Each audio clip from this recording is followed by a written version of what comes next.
Hola, ¿cómo están? Estamos en la clase principal número 3, referida a deducciones especiales de cada categoría y en común para las cuatro categorías. Esta es una clase que abarca todos los temas y los mencionamos a todos, y luego en profundidad vemos aquellas deducciones más utilizadas y que necesitan de un cálculo específico y particular. Bueno, avancemos. Deducciones especiales de cada categoría y para todas. ¿Qué significa para todas? Es decir, que además de la deducción específica que tenga una categoría, hay cierto tipo de deducciones que pueden restarse a todas las categorías. Es decir, lo que llamamos deducciones comunes para todas las categorías o deducciones en común que tienen las categorías. Al que cabe aclarar que también hay ciertos gastos necesarios que pueden estar no enunciados como una deducción, pero al estar relacionados para obtener, mantener y conservar las ganancias grabadas por este impuesto, es decir, que se utilizan para que siga existiendo la fuente productora de ganancias, estos se pueden deducir de la categoría de la cual los origina. ¿Y en qué parte me estoy metiendo acá? Es decir, estoy analizando esto que vimos del esquema de liquidación. Ya vimos las ganancias, ¿no es cierto?, de cada categoría y ahora estamos con las deducciones especiales de cada categoría y recién les hablaba de las deducciones especiales de las cuatro categorías y los gastos necesarios. Es decir, si tengo un gasto necesario de primera categoría, lo restaré acá. Si de segunda, lo restaré acá y así. Entonces, ¿qué vamos a destacar además de lo que la ley llama como deducción especial de tal categoría? Bueno, para primera categoría establece un caso particular y para segunda también con algunas variantes. La cuarta no tiene. Pero a su vez, por ejemplo, la primera categoría establece ciertas deducciones que pueden hacerse directamente de la renta de primera categoría. Y así también la segunda categoría establece un caso particular. Así que pasemos a ver.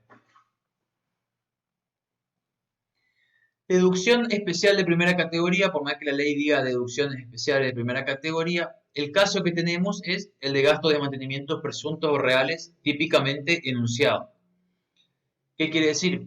Que yo puedo optar por deducir los gastos de mantenimiento presuntos, es decir, en base a una suposición, en base a un cálculo o procedimiento, o los reales, lo que realmente se realizaron durante el ejercicio que nos compete.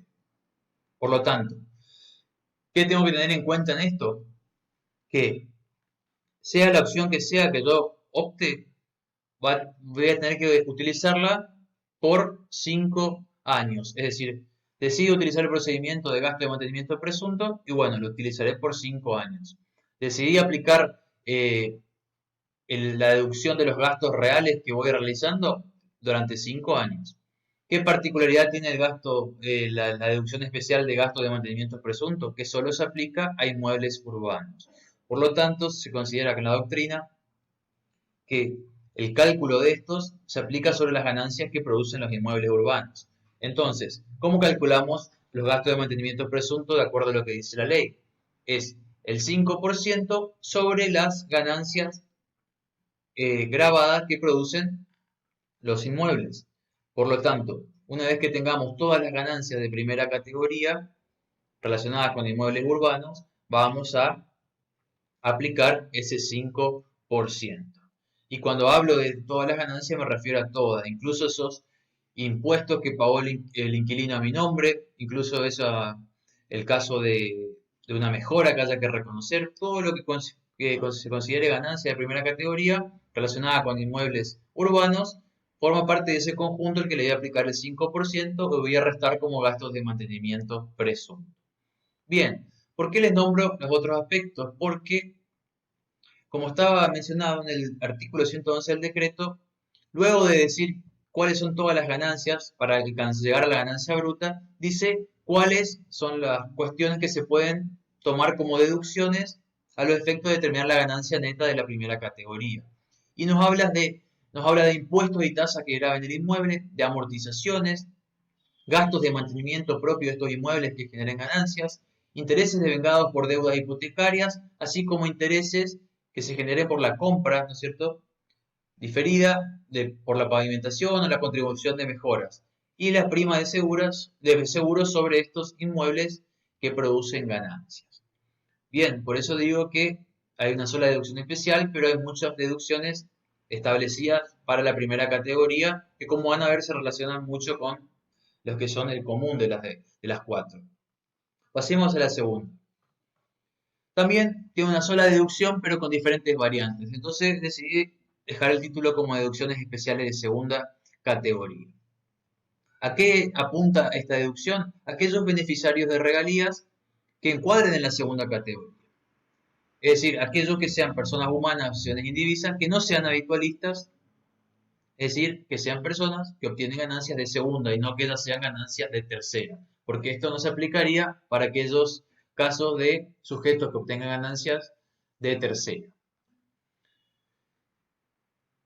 Por lo tanto, tenemos tres casos: transferencia temporaria, definitiva y el caso de definitiva temporaria que se hayan incurrido en gastos y costos en el extranjero.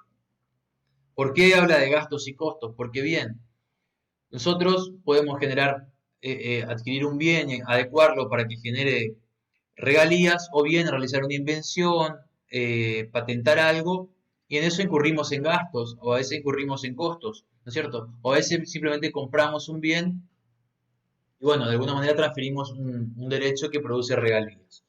Por lo tanto, si es una transferencia temporaria, el bien sigue siendo mío, simplemente lo cedí a una persona como si fuera una locación, pero a cambio me paga con regalías, ¿no es cierto?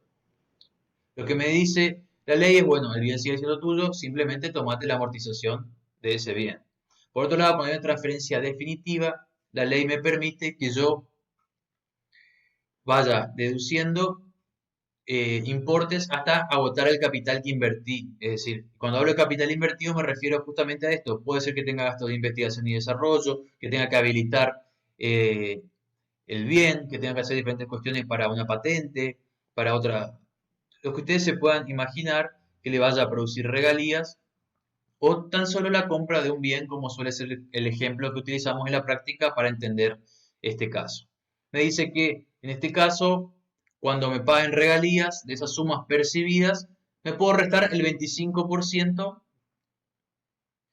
en el ejercicio hasta agotar el capital invertido. Es decir, una vez que yo vaya a restar un 25%, pero el capital invertido sea menor en el ejercicio, voy a restar hasta ese monto. Es decir, puedo ir restando hasta que lo que invertí en un principio quede en cero. Y recuerden algo importante: por capital invertido vamos a tener en cuenta ese capital a la fecha de realizar la transferencia. Es decir, que si es un bien que no lo transferí ni bien lo patenté, lo creé o lo compré, habrá sufrido amortizaciones por lo que bajó su valor, y ese valor a ese momento sería el capital invertido. Bien, en el caso de una transferencia definitiva o temporaria, cuyos gastos y costos incurridos hayan sido en el extranjero, solo admite una deducción por todo concepto equivalente al 40% de las regalías percibidas. Es decir, acá lo puedo hacer durante todos los ejercicios en la medida que llegue hasta el capital invertido, y acá solamente por única vez sobre el 40% de las regalías percibidas. Bien, así como la primera tenía un caso particular agregado por el decreto, acá cuando analizamos las ganancias, específicamente dice que aquellos que cobren rentas vitalicias podrán deducir, además de los gastos necesarios autorizados por la ley, ven que menciona los gastos necesarios, eso que hablábamos al principio, puede restar el 50% de esas ganancias hasta recuperar el capital invertido. Como verán, es una deducción similar a esta, ¿no es cierto?, aplicando sobre las rentas que obtengan el 50% como deducción.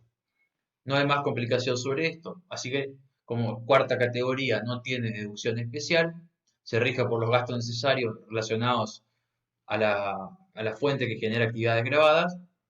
Vamos a pasar a las deducciones comunes de las cuatro categorías. Están en el artículo 86, como verán son muy similares a lo que hablamos en primera categoría, y habla de impuestos y tasas que recaigan sobre los bienes que generen ganancias, prima de seguro justamente sobre estos bienes, las pérdidas extraordinarias sufridas por caso fortuito o fuerza mayor, Y a su vez la ley, si ustedes van, dice un tipo de caso de fortuito de fuerza mayor, siempre que no estén asegurados, ¿no es cierto? Lo mismo para el caso de pérdidas debidamente comprobadas originadas por delitos cometidos contra los bienes de explotación de los contribuyentes, y esto tiene que digamos, haberse realizado por empleados eh, que trabajaban, ¿no es cierto?, en la explotación. Y como siempre el requisito de que no estén asegurados los bienes, porque si no, no tendría sentido, ¿no es cierto? Gasto de movilidad, viático y otras compensaciones análogas. Y antes de pasar al último, les recuerdo, siempre hablamos de esto sobre bienes que generen ganancias y en estos casos sobre bienes que no estén asegurados. Por último, nos permite deducirnos las amortizaciones por desgasto, agotamiento o obsolescencia y la pérdida por desuso, de acuerdo con lo que establecen los artículos pertinentes, excepto las comprendidas en el inciso L del artículo 92. Bueno, acá se lo puse tal cual está el inciso del artículo 86. Y esto es una limitación para los automóviles que no sea el objeto principal por el cual se genera ganancia. Es decir, un taxista podrá tomar amortizaciones normalmente sin tener en cuenta esto, que ya vamos a ver de qué se refiere. En cuanto a las amortizaciones y pérdida por desuso, son un tema fundamental que requieren analizar más profundamente cada uno de los artículos que están relacionados porque varían de acuerdo al tipo de bienes y la forma en que empiezan a computarse también varían, por ejemplo, en el caso de primera categoría, al haber una mejora. El caso de bienes que tienen una vida útil reducida por el constante desgaste al que están sometidos, así que tienen particularidades en la vida útil.